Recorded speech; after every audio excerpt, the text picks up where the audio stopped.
सबडेगा पंचायत प्रांगण में आज प्रधानमंत्री आवास योजना को केन्द्र करी स्थानीय सरपंच गणेश प्रधान तत्वावधान में शेष हो जाइछि एक कार्यक्रम।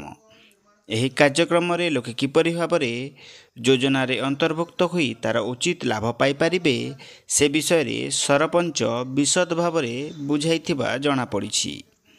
एथिरे ब्लॉक तथा पंचायत रो हस्तक्षेप रही नथिबा से लोकंकु अवगत कराइथिले।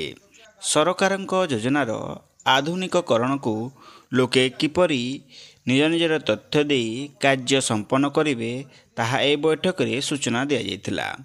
एथिरे राजनैतिक हस्तक्षेप रहिबो नाही बोली सरपंच जणाइथिले।